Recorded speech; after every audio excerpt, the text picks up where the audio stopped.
"Who is your father, little angel?" he asked the girl. "I never met him," she replied. Micah Okoro was a man who had everything.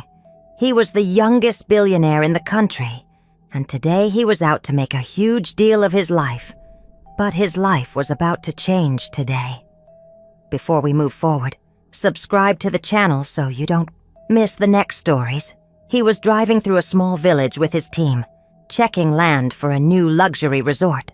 His black SUV rolled slowly past the market, dust rising in the air. Then he saw her, a little girl, no older than 6, standing beside the road, barefoot, in a faded school uniform. Her tiny hands held out a tray of roasted yams. Her face was tired, but she stood with pride. Something about her made him look twice. Then his eyes locked on her necklace. His heart dropped. It wasn't just any necklace. It was his. A silver chain with a carved lion pendant. A custom piece. One he gave away 7 years ago, to a woman he barely remembered. He stepped out of the car, slowly. People stared. Micah didn't care. He walked up to the girl. "What's your name?" he asked gently. She looked up with wide brown eyes. "Hope." His voice shook. "Where did you get that necklace?" She looked down, touching the pendant. "My mama gave it to me," she said, almost in a whisper. He knelt down. "Where's your father?" She blinked. "I've never met him." Micah froze. Then she added, "Mama is very sick, so I sell yams after school." Micah Okoro had closed many deals in his life, but this felt like something he couldn't afford to ignore. Micah felt something in his chest he couldn't explain. He looked at the little girl again, Hope, standing there with her tray of yams and tired eyes. He took out his wallet, bought every piece of yam she had, then said gently, "Come, I'll drop you home. It's not safe to walk alone." But she shook her head. "No, thank you. Mama said not to talk to strangers. I only sell and go." Her voice was soft, but firm. Micah chuckled nervously. "I'm not a stranger. I'm just someone who wants to help." But Hope had already packed up her tray. "Thank you, sir," she said with a quick bow. And just like that, she turned and walked into the busy market crowd. Micah stood there speechless. He turned to his driver. "Follow her, quietly. Don't let her see you. I want to know where she lives." The driver nodded and stepped out of the SUV. Micah waited. 1 minute, 5 minutes, 10. Then the driver returned, shaking his head.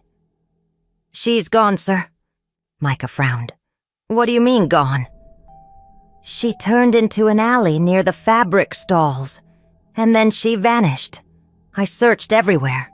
She's fast." Micah leaned back in his seat, eyes on the crowd, mind racing. This little girl wasn't just any child. She had disappeared like a shadow, leaving behind nothing but questions, and a necklace that belonged to him.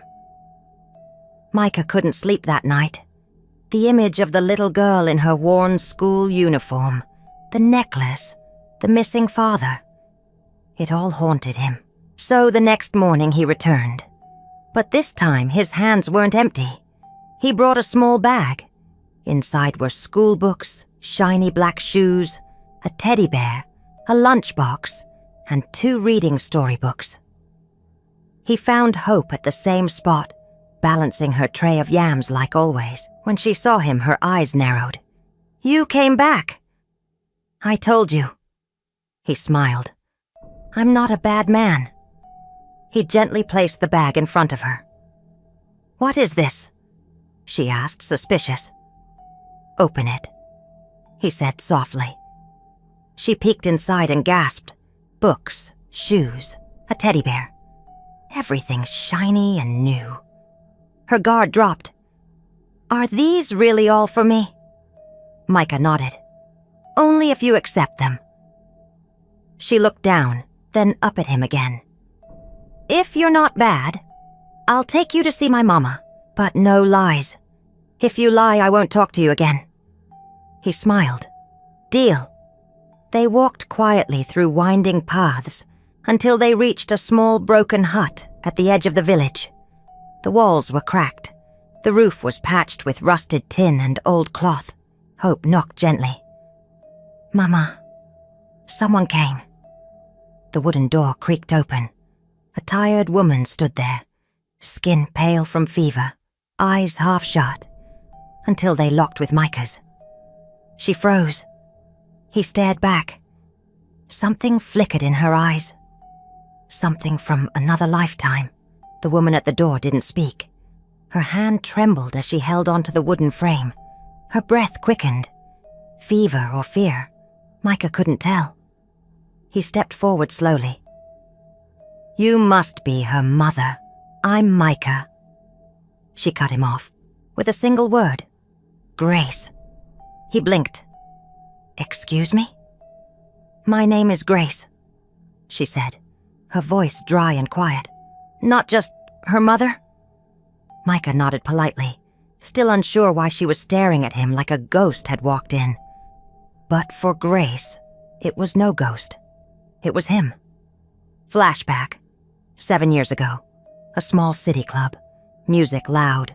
Lights low. She, was young. Happy. Dancing alone with laughter in her chest. He stood by the bar, in a sharp black suit, watching her with quiet fire in his eyes. They talked. They drank. They danced until the music stopped. In the privacy of a small hotel room, he gave her a necklace, a silver chain with a lion pendant. "For the strongest girl I've ever met," he whispered. That night she gave him her body. By morning, he was gone. No note, no number, no name. Just silence. And a necklace. Back to present. Grace stared at him now, her voice shaking. "You don't remember? Do you?" Micah's brows furrowed. He scanned her face.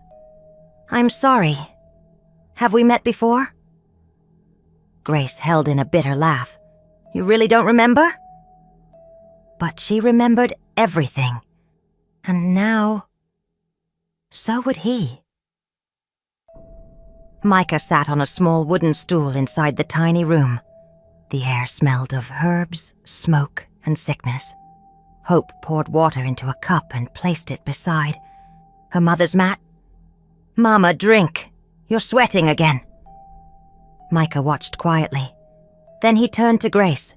"How did your daughter get that necklace?" he asked softly but firmly. Grace looked up, her lips dry. She paused for a second, then said, "I found it on the street, outside the market."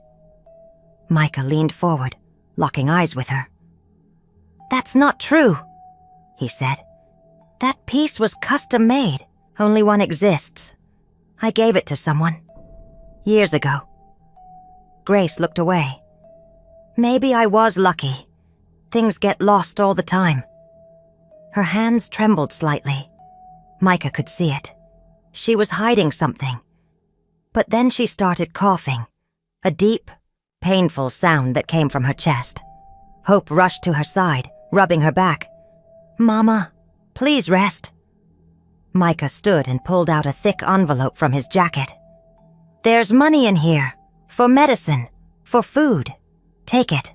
Grace pushed it away. "I don't need your charity." He frowned. "It's not charity." She looked up, her voice sharp despite her weak body. "You don't get to walk back in and fix things with cash. Keep it." Micah didn't say another word, but inside he felt it, the weight of something unfinished. This woman was hiding a truth, and he wasn't going to leave until he found it. Micah came back the next day, and the next, and the day after that. Every afternoon after her school ended, Hope would find him waiting near the yam stand with a smile, a storybook, or a snack. At first, she was shy. But soon they were laughing together like old friends. She showed him her notebooks. He helped her with homework. "Why is English so hard?" she groaned one day. "Even rich people struggle with it," he joked, making her laugh. Sometimes they just sat quietly. She would eat roasted maize and he would watch the village life pass by. Something he hadn't done in years. In those moments, Micah felt something strange in his chest. Not pride, not power. Peace, real peace. The kind no mansion or deal had ever given him. But peace doesn't come without cost. One afternoon, his assistant pulled him aside, whispering sharply, "Sir, this is the third meeting you've missed." "I'm handling something important," Micah said calmly. "Sir, the board is worried. The media noticed you in the slums again. Investors are asking questions." Micah sighed, glancing back at Hope. She was sitting on a low step, drawing with a stick in the dirt, humming a song only children knew. The assistant leaned in. "Whatever this is, it's not just business anymore, is it?" Micah didn't answer. Because deep down he already knew. This little girl was pulling him away from his empire, and he was letting her. Micah sat on the balcony of his grand mansion, the city lights glowing behind him. A glass of wine in his hand, a silk robe on his back, a perfect life by every standard. Across from him sat Tiana, elegant, stunning, the kind of woman everyone expected him to marry. They were flipping through wedding catalogs. "This one's nice," Tiana said, showing him a photo of a beach ceremony. Simple but classy. Micah nodded slowly, but his eyes weren't on the pictures. His mind wasn't even in the room. It was back in the village, with a small girl drawing in the dirt, with a woman who coughed too much and hid pain behind her silence. Tiana placed her hand on his. "Micah, you're not here. Talk to me. What's going on?" He forced a small smile. "Just work. A lot's happening this week." She looked at him for a moment, then nodded. Not convinced, but tired of asking. Later that night, Micah walked into his room and opened his drawer. Inside was a small, worn toy lion. Hope had given it to him that morning. "For when you're sad," she said. He held it in his palm now, staring at it like it was made of gold. Then he carefully placed it back and shut the drawer. He climbed into bed beside Tiana. But his heart, it was already somewhere else. Rain poured from the sky like it had a story to tell. Micah stepped out of his car, holding an umbrella. The dirt roads had turned to mud. The village looked quieter than usual. The kind of quiet that carries heavy secrets. He walked toward Grace's hut. He had brought food, medicine, and a small math book Hope had been struggling with. As he reached the front door, he heard her voice inside, soft but clear. "I don't think Micah remembers anything," Grace said, her tone laced with emotion. "But he keeps coming. He brings her gifts. He talks to her like she's already his." Micah stopped. He didn't knock. He just stood there, the rain hitting his umbrella hard, heart pounding harder. There was a pause on the other end of the phone. Then Grace's next words sliced through him. "It's strange, you know. He doesn't even know she's his daughter." Micah's breath caught. He whispered to himself, "Our daughter." The rain couldn't drown out the sound of that truth. He staggered back a step. Everything suddenly made sense. The necklace, the girl's face, the way he felt when she laughed, the weight in Grace's eyes. Micah had spent weeks falling in love with a little girl. And now he knew why. Because she was his blood, and he had walked away from her before she was even born. Micah couldn't wait any longer. His heart was racing. His shirt was soaked from the rain, but he didn't care. He pushed open the door to Grace's small hut, his chest tight, his eyes burning. Grace stood up from the floor, shocked. "Micah, why didn't you tell me?" he shouted, his voice cracking. "Why didn't you tell me she was mine?" Tears spilled down her cheeks as she tried to hold her ground. "Because I didn't want your pity," she snapped. "Because you left me once, without a word. I thought you'd vanish again. I thought... If I told you, you'd come for her and leave again." "I didn't know," Micah whispered. "I didn't know I had a daughter, but now I do. And I feel it. In my soul." He dropped to one knee, not caring that the floor was wet, or that hope was peeking from behind the curtain with wide, silent eyes. "I love her. I want to raise her. I want to be in her life every day." He looked up at Grace, voice shaking. "And I want you too. I don't want to miss one more day. Please, will you marry me?" Grace covered her mouth, overwhelmed, trembling. Just then, his phone buzzed. A voice note from Tiana lit up the screen. "Micah, please don't make any decisions until we talk. I have something important to tell you." He stared at the phone. One choice would break a heart. The other might break his own. Micah didn't say a word for a long moment. He looked at Grace, the woman who once gave him her heart. Then he turned slowly and saw her. Hope, standing quietly by the doorway, her small hands clutching the curtain, her eyes full of questions. She took a tiny step forward. "Are you really my dad?" Micah felt his heart break and come alive all at once. He knelt down and opened his arms. She ran to him without waiting for an answer. He held her close, tightly, like he'd waited his whole life to feel that moment. "Yes, my star," he whispered into her hair. "And I will never leave you again."